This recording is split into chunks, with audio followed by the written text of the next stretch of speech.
esteja convosco. Ele está no meio de nós. Proclamação do Evangelho de Jesus Cristo, segundo Marcos. Glória a vós, Senhor. Naquele tempo, Jesus começou a ensinar de novo às margens do mar da Galileia.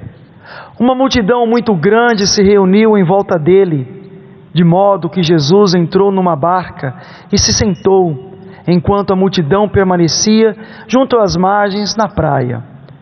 Jesus ensinava-lhes muitas coisas em parábolas. E em seu ensinamento dizia-lhes: escutai, o semeador saiu a semear. Enquanto semeava, uma parte da semente caiu à beira do caminho. Vieram os pássaros e a comeram. Outra parte caiu em terreno pedregoso, onde não havia muita terra. Brotou logo, porque a terra não era profunda, mas quando saiu o sol, ela foi queimada. E como não tinha raiz, secou. Outra parte caiu no meio dos espinhos. Os espinhos cresceram e a sufocaram, e ela não deu fruto. Outra parte caiu em terra boa e deu fruto, que foi crescendo e aumentando, chegando a render 30, 60 e até 100 por um. E Jesus dizia: quem tem ouvidos para ouvir, ouça. Quando ficou sozinho, os que estavam com ele, junto com os 12, perguntaram sobre as parábolas. Jesus lhes disse: a vós foi dado o mistério do reino de Deus. Para os que estão fora, tudo acontece em parábolas, para que olhem, mas não enxerguem, escutem, mas não compreendam, para que não se convertam e não sejam perdoados. Ele lhes disse: vós não compreendeis esta parábola? Então, como compreendereis todas as outras parábolas? O semeador semeia a palavra, que estão à beira do caminho, são aqueles nos quais a palavra foi semeada. Logo que a escutam, chega Satanás e tira a palavra que neles foi semeada. Do mesmo modo, os que receberam a semente em terreno pedregoso são aqueles que ouvem a palavra e logo a recebem com alegria, mas não têm raiz em si mesmos, são inconstantes. Quando chega uma tribulação ou perseguição por causa da palavra, logo desistem. Outros recebem a semente entre os espinhos, são aqueles que ouvem a palavra, mas quando surgem as preocupações no mundo, a ilusão da riqueza e todos os outros desejos sufocam a palavra e ela não produz fruto. Por fim, aqueles que recebem a semente em terreno bom são os que ouvem a palavra, a recebem e dão fruto. Um dá 30, outro 60 e outro 100 por um. Palavra da salvação. Podemos nos sentar.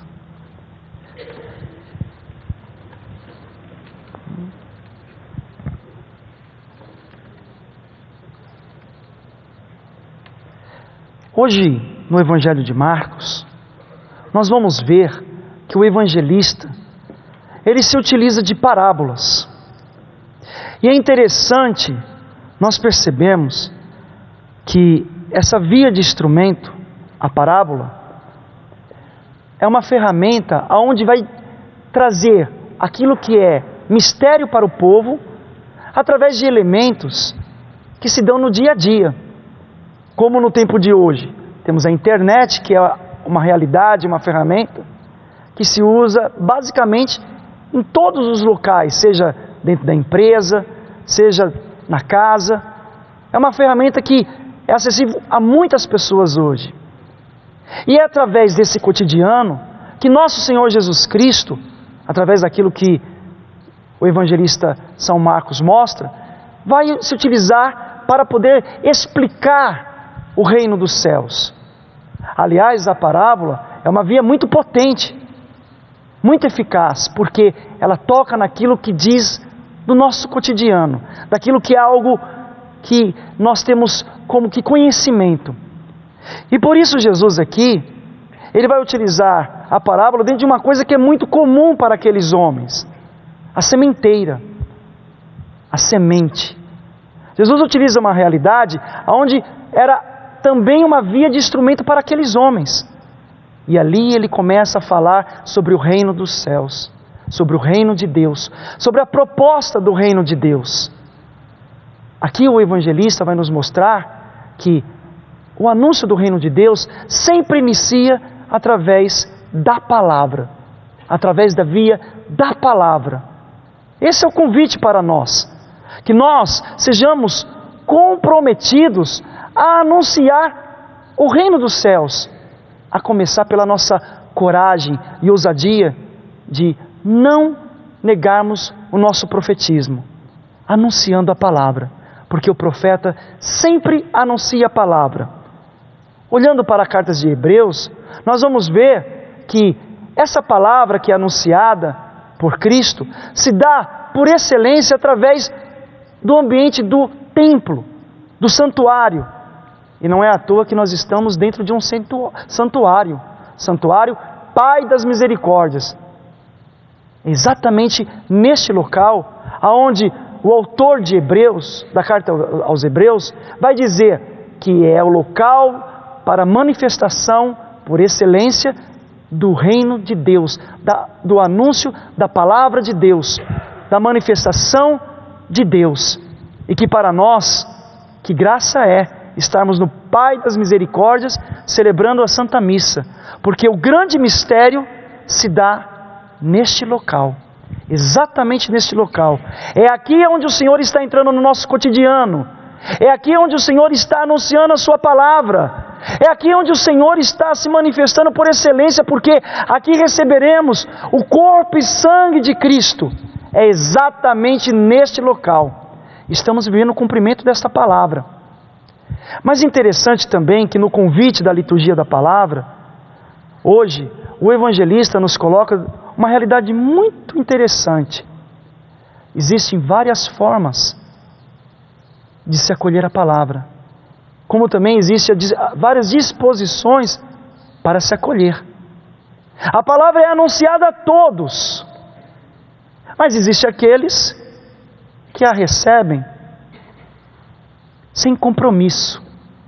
É os que estão à beira da estrada, que a palavra cai no terreno, mas que o Satanás vai lá e retira. Ou em outras palavras, a palavra do mundo vai lá e tira a pessoa do compromisso dela com a verdadeira palavra que é Cristo, nosso Senhor. Essa é uma disposição àqueles que não se comprometem. Por isso, nessa primeira disposição, o convite da palavra nos chama a nos comprometer, a olhar para aquilo que é o fundamental em nossas vidas, Jesus Cristo. Mas no segundo momento, ele coloca a realidade do terreno pedregoso. E nós sabemos que um terreno pedregoso também é um terreno superficial, que são as pessoas, os cristãos, que estão ali, vivenciando a vida de igreja, mas dentro de uma superficialidade. E que terrível isso, minha gente. Que veneno é isso para nós. Porque se nós não nos aprofundamos na palavra, nós nos perdemos no caminho. Se nós não temos profundidade e conhecimento na palavra, nós não conseguimos suportar as exigências que ela também nos pede a viver. Se nós não somos profundos naquilo que fazemos, sobretudo com a palavra de Deus, quando vierem as perseguições, seremos os primeiros a abandonar o caminho. E nós sabemos quem é o caminho: Jesus Cristo. Até a primeira nomenclatura que se dava para a igreja, no início da igreja, era o caminho. Nós não suportaremos estar no caminho, se nós não formos profundos. Por isso a palavra também nos convida hoje a ter a disposição de sermos pessoas profundas no conhecer a palavra de Deus. Não basta saber que Jesus é o essencial em nossas vidas, é necessário que nós nos aprofundemos, porque muitos viam Jesus passar, muitos viam que Jesus curava, fazia milagres, mas não se aprofundavam e, portanto, não seguiam. No terceiro momento, vai falar dessa palavra sufocada pelos espinhos. E nós sabemos o que é sermos sufocados nesse tempo, não é verdade? Se não são as realidades aí fora que tentam nos convencer que não vale a pena viver a radicalidade do Evangelho, são também as nossas disposições e não querer vivermos isso. E aqui ele fala 3 coisas interessantes: preocupação, desejos e riquezas. Só que aqui eu vou inverter a ordem. Eu vou colocar as preocupações por último. Por quê? Ô tristeza quando o cristão, que sabe que Jesus é o essencial em nossas vidas, que sabe que deve viver a profundidade do Evangelho, mas que começa a colocar na sua vivência, na sua entrega de vida, condições. Ah, Senhor, para que eu possa viver o seu Evangelho, eu preciso vivenciar também as riquezas. E aqui, é claro, vou falar da minha parte, certo? Da minha categoria. Triste quando se vê padres que vivem somente a pastoral dos ricos. Ah, porque, coitado daquele irmão. E ali vai se usufruindo das realidades. E ali vai vivenciando das realidades que são muito boas, por sinal. Porque fazer pastoral onde de repente as pessoas têm condições é muito bom. Você vai ali, faz uma oração, e é um presente, é isso, é aquilo. Que maravilha! E eu não estou criticando os ricos não, que eles são até vítimas de padres quando agem dessa forma. São até vítimas. Triste também quando se encontra o cristão, que para vivenciar a sua entrega com Deus, também coloca essas condições. Ah, mas para que eu possa vivenciar eu preciso ter isso, aquilo outro, e tantas coisas vão sendo preenchidas. Uma vida em Cristo, onde se busca as coisas do mundo, é uma vida sem sentido. Uma vida de Cristo onde parte a sua entrega através dos bens materiais, é uma vida passageira, porque os bens materiais passam. Porque são materiais, passam. Mas tem também os desejos, os prazeres. Ah, porque para que eu possa viver o anúncio do Evangelho, para que eu possa doar a minha vida, para que eu possa ser um cristão, eu preciso ter prazeres nessa vida. Só cruz, para que cruz? Vamos ficar logo na glória de Deus. E aí, quando na sua entrega, na sua busca, começa a vir as dores, ah, mas está difícil essa entrega, porque já não tenho mais prazer, eu já não sinto aquele desejo de me entregar, eu estou com dores na vida, dores no corpo. Um dia desse eu estava num rancho, e aí eu estava com uma dor nas costas, que um peão amigo meu me deu um tapinha nas costas de leve, e aí me deu uma dor nas costas. Aí o homem lá virou assim: olha, passa essa pomadinha aqui para cavalo que passa rapidinho. Eu falei: cavalo, meu irmão? Pomada de cavalo? Mas não é que depois que eu passei, passou, minha gente? Foi eficaz. Ora, meus irmãos, às vezes nós temos que aprender a passar pomadinha de cavalo, porque ficar querendo as pomadinhas dos desejos e prazeres não vai te levar a lugar nenhum. Afinal de contas, a exigência do Evangelho é viver a cruz. O nosso prazer está na cruz.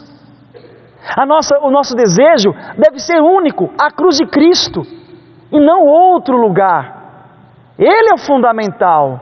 Temos que ser profundo com Ele, mas temos que assumir o estilo de vida dele. E o estilo de vida dele é a cruz de Cristo. Olha para o teu irmão e diga aí para ele: o estilo de vida do cristão... Ah, mas fale com mais ânimo, você é um profeta. Lembra que eu disse? Se você está com dor, passa a pomadinha de cavalo. Diz aí para ele: o estilo de vida do cristão é a cruz. É ali onde você toca na glória de Deus. Mas diga para ele firme, olha bem no olho dele aí: se disponha a viver a exigência do Evangelho, a cruz de Cristo. Ora, meu irmão, e aí você seguindo todos esses passos maravilhosos, olha como você está entendendo a parábola de Deus, que maravilha. Aí você vivendo todo esse percurso, é onde você vai tocar na beleza dos frutos, porque você se torna uma terra boa. E nós precisamos ser uma terra boa, meus irmãos, porque aí o documento de Aparecida vai nos dizer sobre o testemunho. Quando as pessoas olharem a cruz de Cristo em você, elas também vão tocar nos frutos de Deus, de uma pessoa que verdadeiramente sinaliza Cristo na autenticidade, de uma pessoa, de um cristão que verdadeiramente sabe escolher o melhor, e o melhor é Deus na vida dele, o melhor é Deus em nossa vida. Uma pessoa que verdadeiramente, quando fala, quando se expressa, seja na palavra ou no testemunho, apresenta a profundidade de Deus, que é o que nós vamos ver de novo na carta de Hebreus, aonde vai dizer o quê? Que a vivência desse Cristo, que se fez como sacrifício, nos mostra misericórdia. Aí elas vão tocar num testemunho, aonde apresenta o Cristo misericordioso, que se entregou à cruz. Nada mais é para nós cristãos do que experimentarmos a misericórdia de Deus também, o amor de Deus também. Mas para isso, eu e você precisamos ter compromisso. Eu e você precisamos ter profundidade. Eu e você precisamos buscar a única satisfação e prazer, que é a cruz de Cristo, para que nós possamos dar esses 30, esses 100 por 1, esses frutos que Deus espera que nós venhamos a dar. E aí que alegria para nós, porque na medida que nós vamos dando os frutos, as pessoas vão se contagiando em querer viver a vida de Cristo. Vocês já repararam que quando você pega, seja um cristão, ou um padre, que é despojado, que está ali vivenciando a visita nas casas, vocês já repararam que essas pessoas atraem? Vocês já repararam que essas pessoas, só a presença dela, você já sente uma paz? É desses frutos que nós cristãos devemos produzir, gerar em nossa vida. Olhar para o Pai das Misericórdias é olhar para um homem chamado Monsenhor Jonas Abib, que vive muito bem o estilo da cruz de Cristo. Olha aí, atraiu a cada um de vocês, a cada um de nós. Olharmos para a nossa igreja é olharmos para aqueles que se lançaram na sua vida como verdadeiros sacrifícios vivos. A tua vida precisa ser um sacrifício vivo, meu irmão. Por quê? Porque para o testemunho aqui fora, eu e você não precisamos berrar ou gritar, não precisamos fazer motins, nem movimentos aí fora, basta sermos cristãos da cruz. Aí, meus irmãos, essas pessoas ao olharem a gente, vão querer assumir essa vida, vão querer assumir essa vida de Cristo, porque elas vão encontrar na cruz, que sou eu e você unidos a Cristo, o diferencial dessa vida, a alegria de viver. E por que eu deixei as preocupações por último? Porque aqueles que não vivem isso, aqueles que vivem na superficialidade, sem compromisso, nos prazeres deste mundo, sim, na hora de viver o Evangelho como pede, vão ficar muito preocupados, porque não vão querer viver. Como posso viver tal coisa tendo que viver tudo isso que é proposto? Como posso viver o Evangelho de Cristo sem ter os meus prazeres, as minhas vias de satisfação? Como posso viver o Evangelho se ele me exige gastar tempo com Deus? Ou melhor, ganhar tempo deveria ser o pensamento. Vão ficar muito preocupados, não vão querer viver, porque dá muita dor de cabeça. Mas aí, meus irmãos, como nós sempre dissemos, aqueles que assumem viver essa entrega com Deus, ser essa terra boa, sabem muito bem, e aqui eu posso dizer por cada um de vocês, você é ou não é um homem novo a cada dia? E eu estou falando a cada dia, porque a cada dia estamos sendo construídos.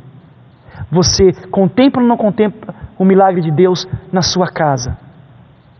São essas coisas que vão atrair o mundo. Mas para isso, diga comigo, preciso ser uma pessoa comprometida.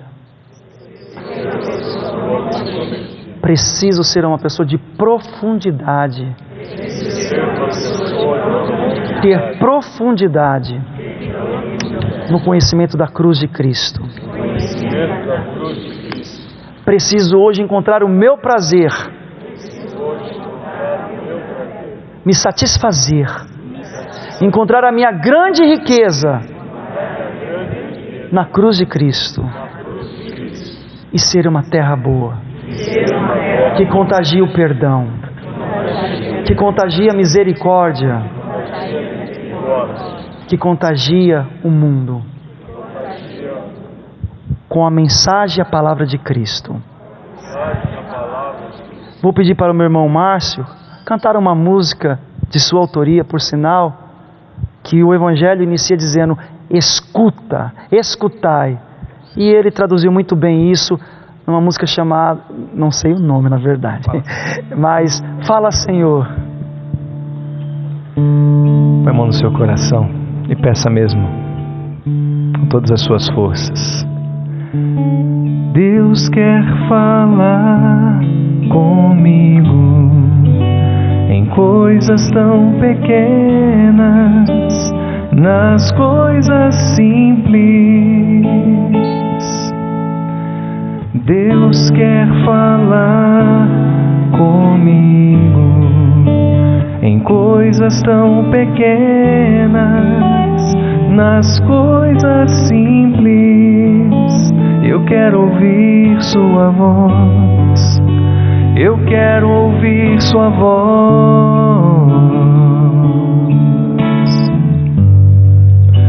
Preciso estar atento a todo o movimento do céu em direção a mim. Fala, Senhor, preciso ouvir tua voz. Eis aqui o teu servo, fala no irmão, na palavra, Senhor, e no meu coração.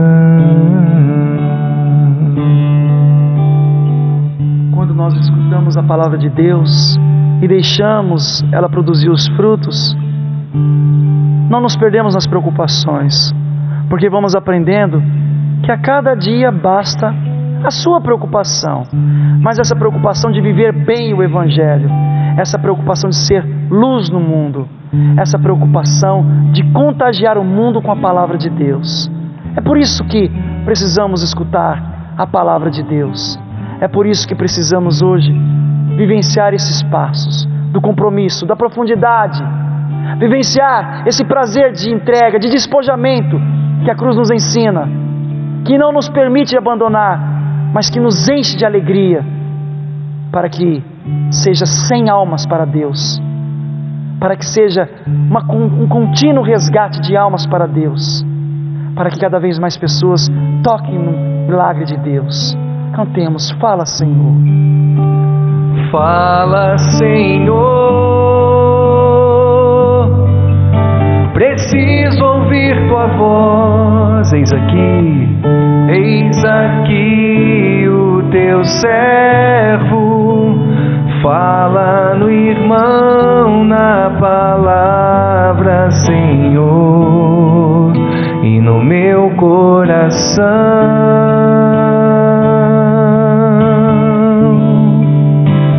Fala, Senhor, preciso ouvir tua voz. Eis aqui o teu servo, fala no irmão, na palavra, Senhor, e no meu coração.